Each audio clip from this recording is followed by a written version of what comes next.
Hello, welcome back sa GD6 na tutorial. Yung last na ginawa natin is makaselect na tayo then merong movement tulad nito. Okay, our next target is selection box gamit yung image sa canvas. Then dito tayo sa ating script na selection manager. So marami-rami tayong i-add and marami din tayong i-edit. Okay? First dito, so gawa tayo ng public na rect transform, then selection box UI, and then public float para sa drag threshold.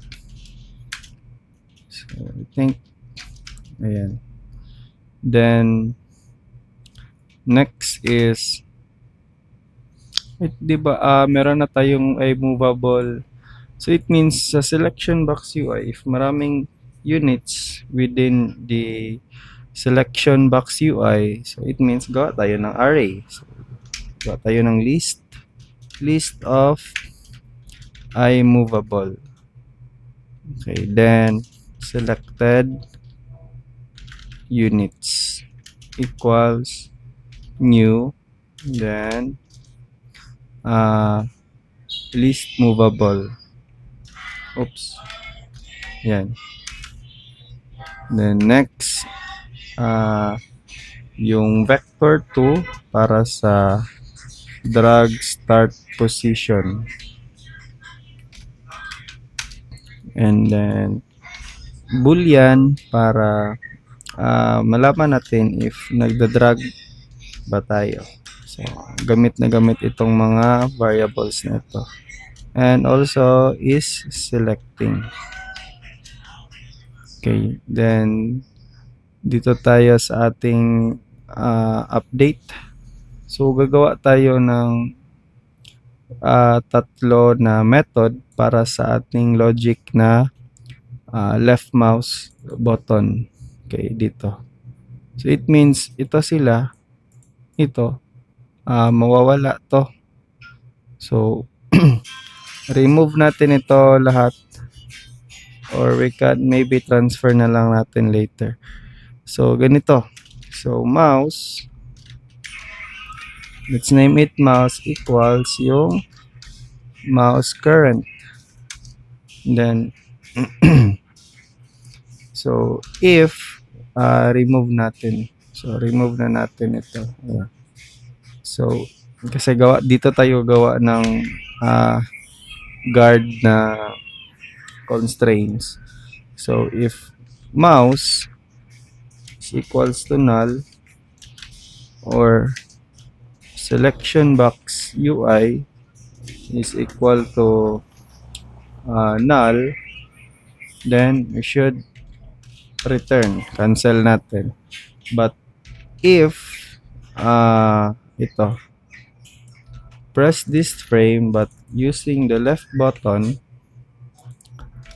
then dito na dito yung start drag selection. Else if naman sa mouse that current left mouse that left button, kasi nga left button na, kasi meron na tayo dito left button that is pressed and is selecting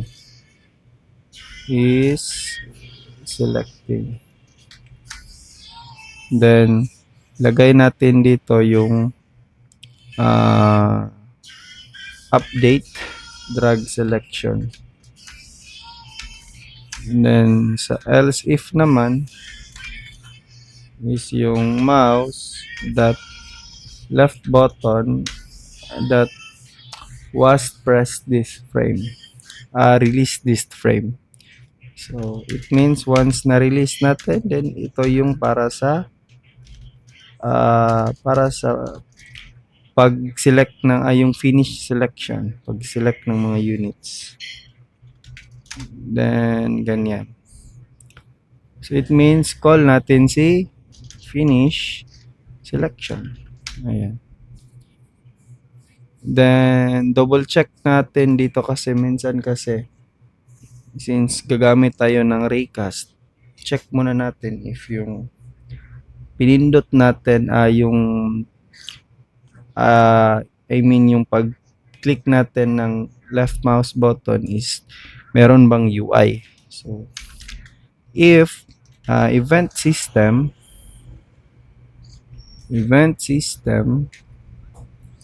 that current not equal to null and event system that current that is pointer over game object. Ayan. Then return. It means if yung mouse natin is nasa ito like for example ito yung cursor, then nandyan yung nakatutok yung tapos merong UI dito, so wag nating i-trigger itong mga function na ito. Then dito tayo sa drag selection. So sa drag selection, so since sa start, therefore if start then is selecting is equals to true, then drag start position is equals to mouse dot current dot position dot read value.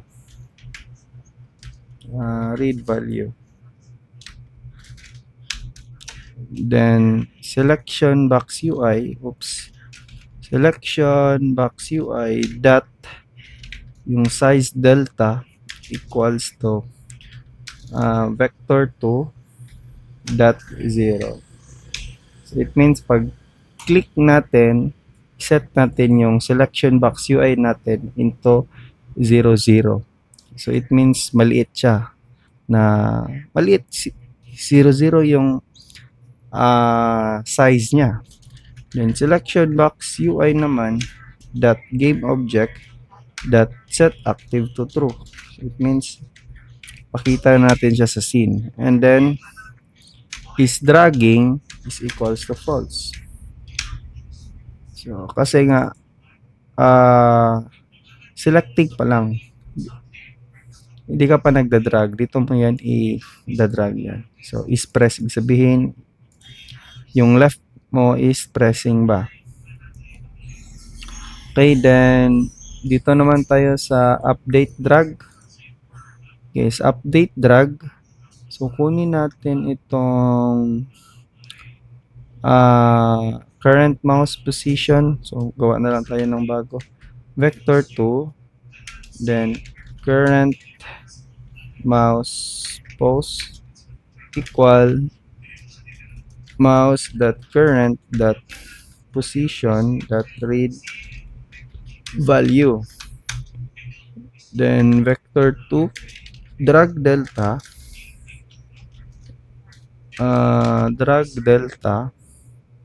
equal sa current mouse pose minus ating drag position. Then dito na yung kukunin natin kung gaano ba kalaki yung isa-set natin. I mean, kung gaano ba kahaba yung pag-drag natin para ma-set natin yung UI sa pag-drag natin. So mat f dot abs, then drag delta dot x, then greater than drag threshold. tapos matf dot abs, then drag delta dot y, and if greater than drag threshold. Okay, then next is if ganun siya kalaki, then sabihin natin is dragging is true. It means you are dragging your mouse na or your cursor. Then gawa tayo dito ng update ng selection box UI. Okay, gawa natin dito na lang siguro sa void sa selection box, sa update selection box UI. So float, then width equal sa ating current na mouse position. Again natin ng vector 2 dito. Vector 2 current mouse pose. Mouse pose dot x minus ating drag position dot x, then float height. Tama ba yung spelling? Equal sa current mouse position dot y minus sa drag start position dot y. Then update na natin sa ating image. Selection box UI dot anchored position equal sa ating drag start position plus sa ating new vector vector 2 na width divided by 2, then comma sa ating height divided by 2. Ayan. And then sa ating selection na box UI, update natin yung size niya. So size delta equals new vector 2 para sa ating mat f dot abs, then width, comma, tapos mat f dot abs, then abs, then yung height. Oops, that's it. Then next is arrange natin. Okay, update natin dito. Ayan. So dito yan galing. And then sa finish naman, so marami-rami yung gagamitin natin na mga methods. So if is dragging is equals to true, then deselect.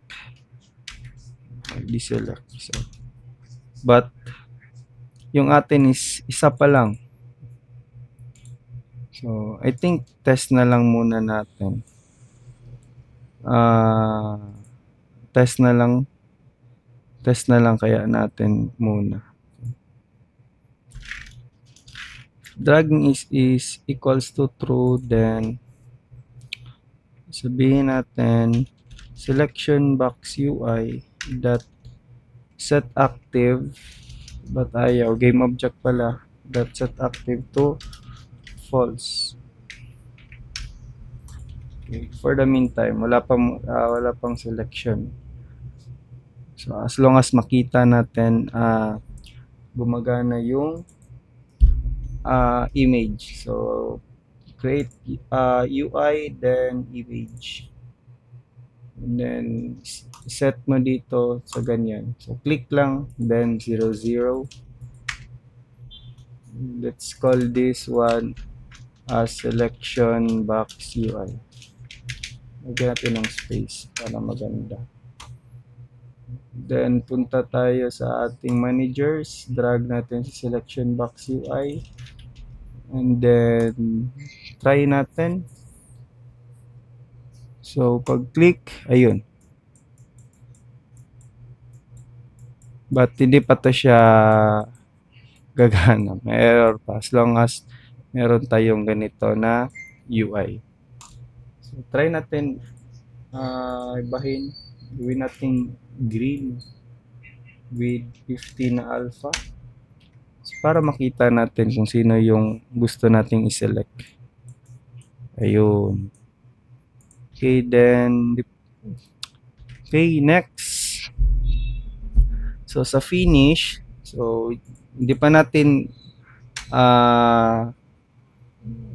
hindi pa tayo gumawa ng selection units in box. So sa selection units in box, dito na lang. So void selection units in box. Select units in box pala. Then sa select units in box, kunin natin ito. Yan, kunin natin yan. Lagay natin siya dito, but this time gagawa tayo ng array. So sa array naman, kailangan nating method na get selection box in bounds.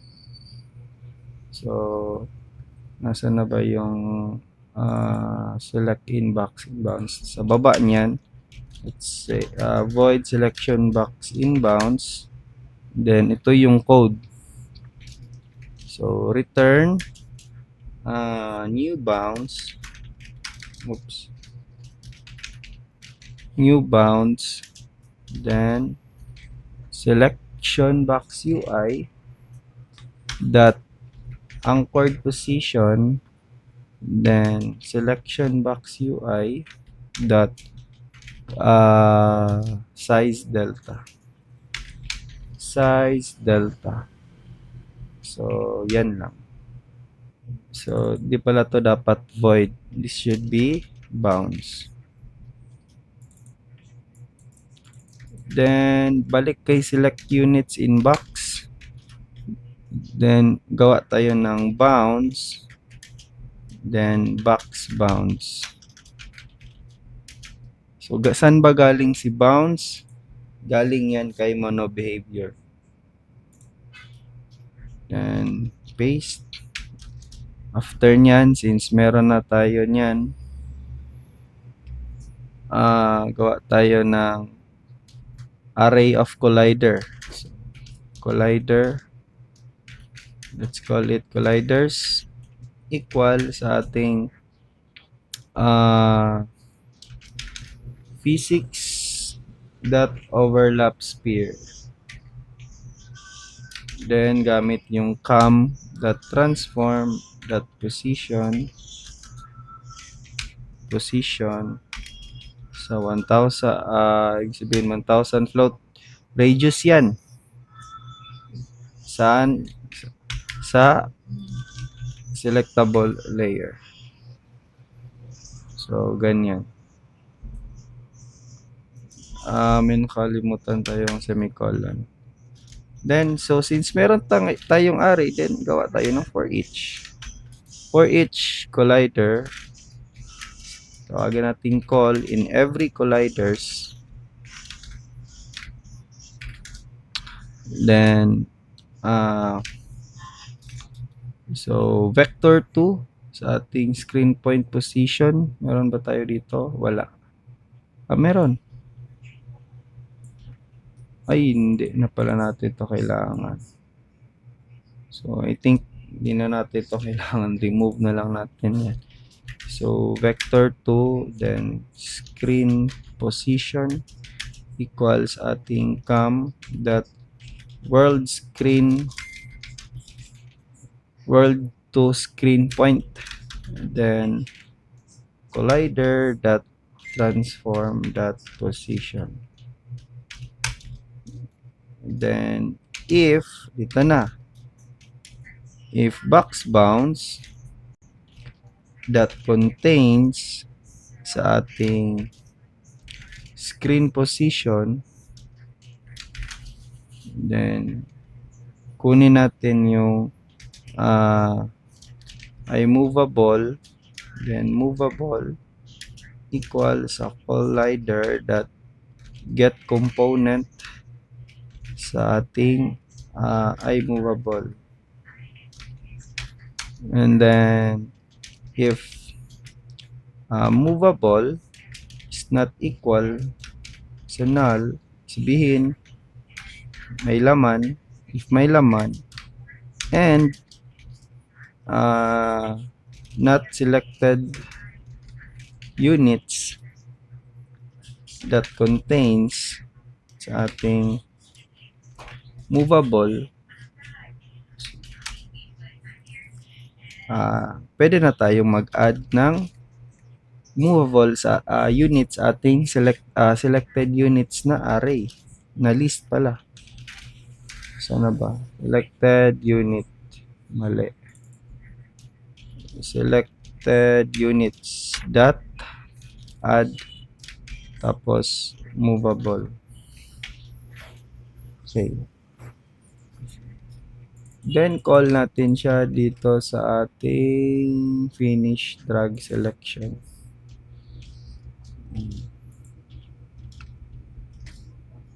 Okay. Tapos pwede na to. So but need natin ng deselect. So sa deselect, instead na deselect lang, tawagin natin deselect all. So paano ba i-deselect all? So for each, then ano ba yung movable ata yun? iMovable units, ano ba i-call natin? Unit in selected units, then let's say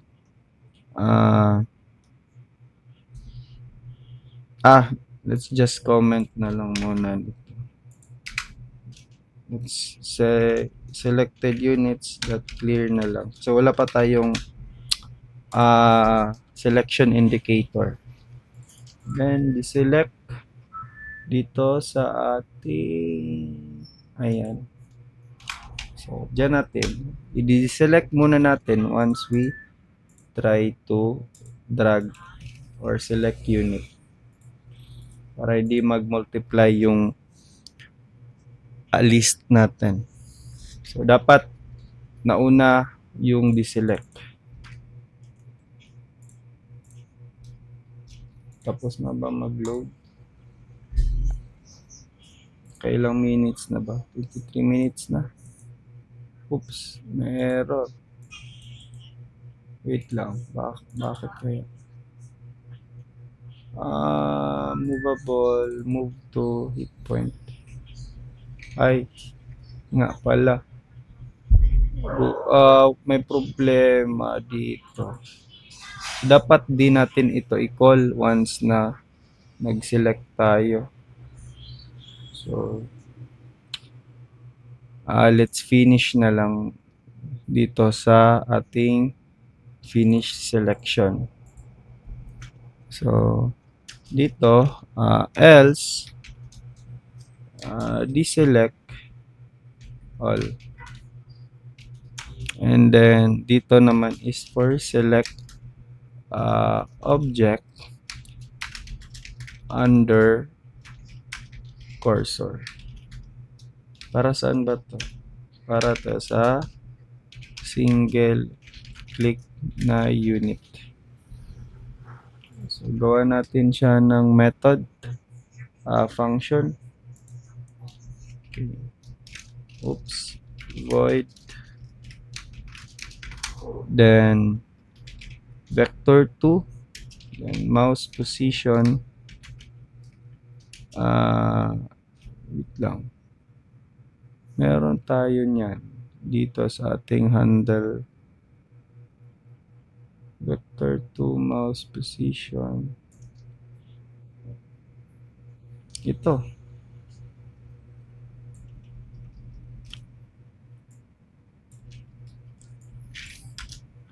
Okay, ayan. Vector 2 mouse position. But i-edit natin yung laman nito. Instead na ganyan, add natin siya sa unit. Add natin siya sa unit. So,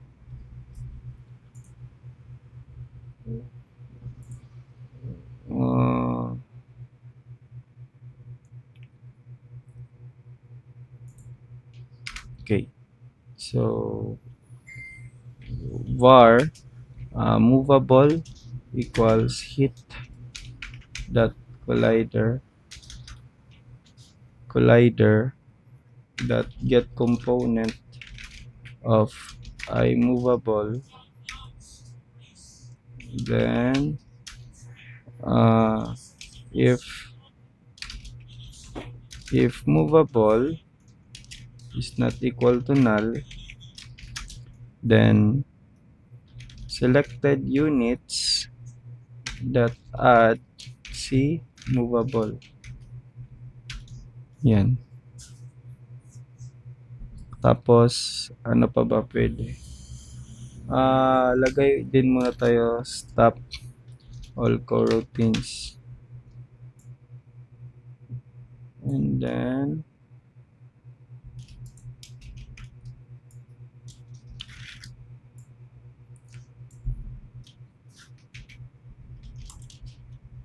so try natin kung anong kulang.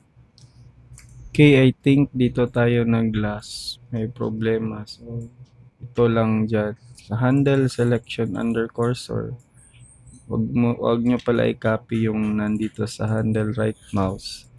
Then let's just say debug.log for the meantime. So ito tawag ito. Select. Then na-call na ba natin? Okay, na-call na natin siya dito. Na-deselect na din. And then labas natin yan dito. Tapos is selecting equals to false. Okay. And balik ka Unity. Try natin. So, di gagana yung right click but left click. But when we try to drag, then ayaw pa rin. So, check natin. Select units. Ay, mali. Dito pala dapat. Dito din pala dapat. Ayan. So, pag try natin, select, ayun, meron na. But sa left click is hindi pa. So, try natin i-fix. Okay, tama pala to. One click na select. So, it means selectable layer. Width. So, balik.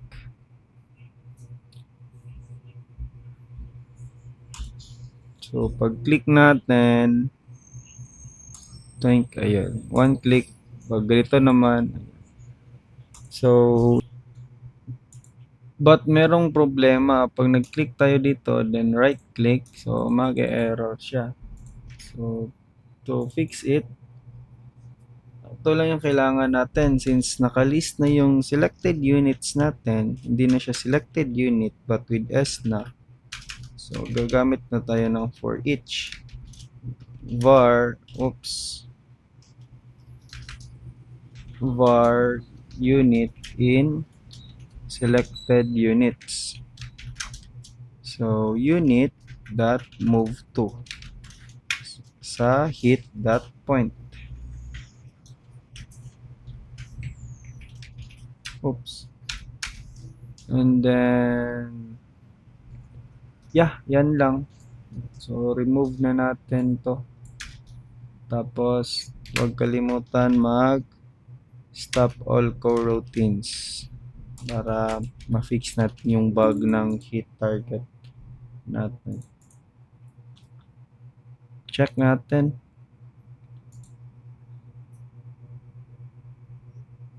Okay, left click, then right click. Okay, yan. Then, select silang dalawa. Okay. Sa next video is for decal na projector. Yung selection indicator.